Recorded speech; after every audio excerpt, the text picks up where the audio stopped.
What do you do when God says, I want my promise back?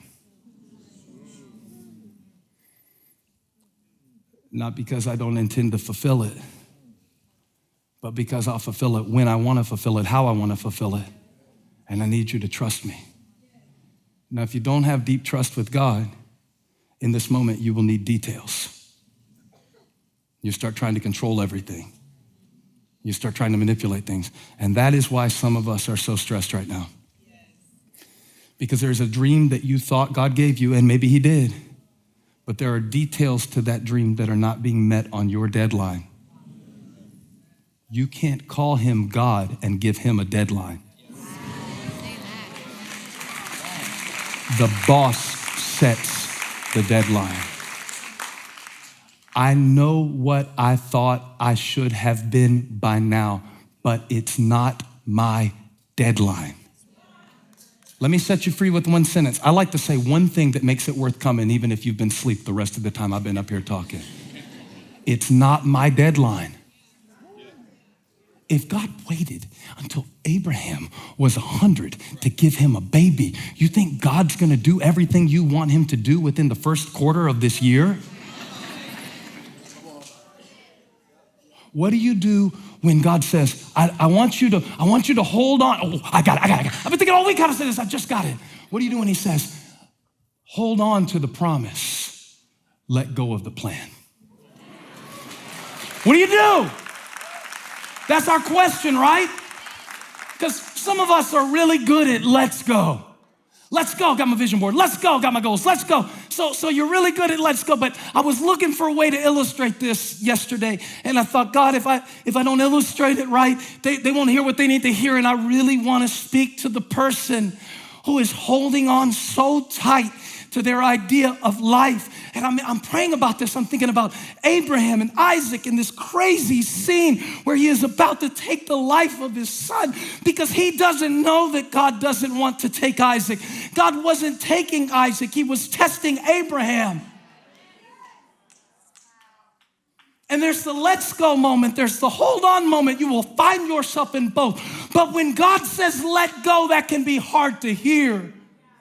Because this is something I think he wants me to have, but he's not doing it how I think he wants me to do it, or to pray for, or to ask for. As I'm thinking and praying about this illustration, I'm thinking I'll look in a book, but then Bo runs over, our Boston Terrier runs over, and he brings me a ball.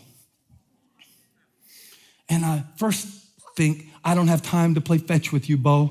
I am working on a very important sermon for very important people about a very legendary Bible text, and it is a serious text, and I don't have time for this because I'm talking about let's go and let go and all of that. And he brings me the ball as if he is saying, let's go. So I take the ball and I throw the ball. And as I'm throwing it, I remembered, oh, this won't take long because Bo is terrible at fetch. And I'll tell you why he's terrible at fetch. Because he's really good at let's go. He'll run and get it real quick. But once he's got it, he did not hear my sermon today called When God Says Let Go. And he is better at retrieving it than he is at releasing it. So I can't get him to understand that we could do a lot more if you would say, let's go, and then let go, and get in the rhythm of retrieving, and then returning, and retrieving, and releasing. And I give it, and you bring it back. And I give it, and you bring it back.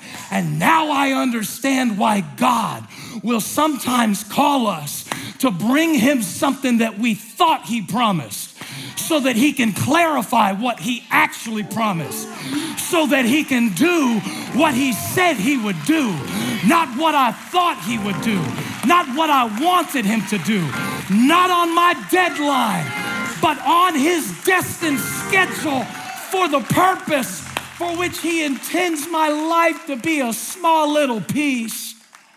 So I want to tell every Bo in the room, let go. Let go. How can you say that? This is important to me. How can you tell me to let go? I have to make some plans, don't I? Yeah, you got to make them, but don't hold them too tight that you choke them. Is it possible? I'm asking the question. Is it possible that your problem isn't that you don't hold on to what you think God told you, you hold it too tight? Wow. Because sometimes his timing is different than yours. I don't know who this is for, but the Lord really wants you to get this today because he's saying, let go. Let go. What would that journey have been like? To the mountain region named Moriah. This is the same region where Jesus would die thousands of years later, where God would give his son. Different mountain, same region. Abraham had no context for that. And so what do you do when your faith is being tested, but you have no precedence? No precedence. I wanted to call this message a promise with no precedence. In other words, I've never seen this before. I've never seen this before. I don't know how to do this. I don't know how to be a father of many nations. I don't know how to do this. And you got to lead your son too. Isaac is 15 by this time, by the way. He's a teenager. He's a teenager. We talked a little bit about teenagers and trust earlier. And now this teenager, now watch the journey. There's a conversation that happens because they go 3 days. Remember, Abraham was tested not in a moment, but in a process. The test of your faith will be continual. You'll be good one moment, the next. Why are y'all so fake today? I said you'll be tested one moment, and your faith will be really, really good, and then it'll tank the next. You are only one text message away from your trust in God tanking to an all-time level. And that's true. Need I go further? And they're talking about it. And the further they get, the more questions Isaac has, because this is not the dad trusting the teenager. This is the teenager trusting the dad. This thing is flipped. And so now Isaac is walking with Abraham, and he doesn't know either. I should do a parenting seminar on this. What do you do when you're leading somebody and you don't know either? I don't know. Abraham's like, let me tell you about me and God. He doesn't give me many details. Because when they start walking, and I'm not cheapening the text by lightening the tone, I'm trying to bring you into it so that you can understand that God doesn't call us all to sacrifice our sons. He sacrificed his son for all of us, but he does call us all to trust in him at times. Times where we can't understand, and they're walking 3 days, and then comes the point where they can't take the servants any further, because there will come a place where you get to a point with God where no one else can help you figure it out. I mean, to a point people can give you advice, to a point people will give you wisdom, but don't worship their wisdom because their wisdom is based on their experience. And God has to show you some things for your life. In Genesis 22:6 says that Abraham took the wood, get the picture, the wood for the burnt offering and placed it on his son Isaac. Do we not see Jesus all the way in Genesis 22? That he took the wood and put it on his son. And he himself carried the fire and the knife. And as the two of them went on together, Isaac started to wonder a little bit, and he spoke up and he said to his father Abraham, "Father." "Yes, my son," Abraham replied. "The fire and the wood are here. I'm doing an inventory. We got everything we need except one thing. Where is the lamb for the burnt offering?" In other words, I need some details. And Abraham answered God. He only said one thing. One thing. One thing that he had found to be true over 1,500 miles of traveling.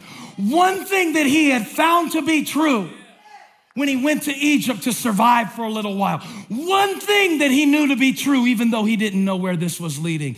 God himself will provide the lamb for the burnt offering. And in this moment, we wonder, was Abraham bluffing? Did he really know that that was going to happen? Because that is what happens. It's not a lamb, but it's a ram, because God isn't going to ever do it exactly like you think he is. But he says it like he knows that God himself will provide the lamb for the burnt offering, my son. And watch this. I get the picture here that Isaac has seen Abraham trust God before. He has seen his father trust God before. Why? Because the deeper the trust, the less the need for details. Isaac told him God will provide, and the two of them went on together. He said, God will provide, and Isaac said, let's go. And so Isaac is saying, let's go, while Abraham is letting him go. And the moment comes. Now, just lock in with me for a minute. When they reached the place God had told him about, not the place he knew in his mind, God showed him when he got there. Abraham built an altar, which was a place of sacrifice, which was a place of death, which was a place of worship. He built an altar there and arranged the wood on it. He bound his son Isaac and laid him on the altar on top of the wood. I know how hard this is for us to get our minds around. That's why I was hesitant to preach it. But the one that I was most hesitant to preach in this whole series is the one that healed me the most. Because what I saw in verse 10 changed my life. He reached out his hand, and he is reaching for the instrument, the knife, and he's wrapping his fingers around the knife, letting go of his son. And as he reached out his hand and took the knife to slay his son, but the angel of the Lord called out to him from heaven, Abraham, Abraham. He said it twice because he was holding the knife and he thought his son was about to die and he didn't know what to make sense of it. But in the moment that he's holding the knife over his son, here comes the angel at that moment saying, Abraham, Abraham, let go. God says, let go at the very moment that Abraham thinks it's over. And when God said what he said, Abraham, Abraham, here I am, he replied. Verse 12, do not lay a hand on the boy. Somebody shout, let go. Shout it again, let go. Let go. I know you came this far thinking this was how it's gonna end. But the moment that the angel spoke, he said, don't lay a hand on the boy, don't do anything to him. Now I know that you fear God, and now that you've let him go, let go. Now that I know that I can trust you with what I taught you, that I can trust you, that you don't love it more than you love me. Now that I can trust you, that you're embracing my promise, not your plan. Now that you have let go. Because, verse 12, you have not withheld your son. You have let go of your son. Now let go of the knife. And God is so strategic that at the moment that Abraham was letting go of the knife, which is what he thought he had to do, at the moment that God said, let go of the knife, verse 13 says he heard something other than the angel rustling in the background. Abraham looked up, and there in a thicket, he saw a ram caught by its horns, and he went over and took the ram and sacrificed it as a burnt offering instead of his son. Verse 14 says, so Abraham called that place, the place where he thought Isaac would die, that place, the place where he thought it was over, that place, the place he didn't even know he was going or what God would do, but he said he would provide, and he did provide, and he called that place, the Lord will provide. It wasn't called the place where Isaac died. It was called the place where Jehovah provided.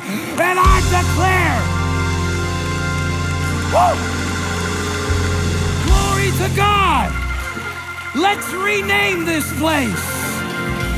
Now, this is for all of the people who are letting go of something that you thought would happen, letting go of the way you thought somebody was supposed to change, letting go of what you expected from yourself, letting go of what you thought God was like, letting go of what you thought this season would include.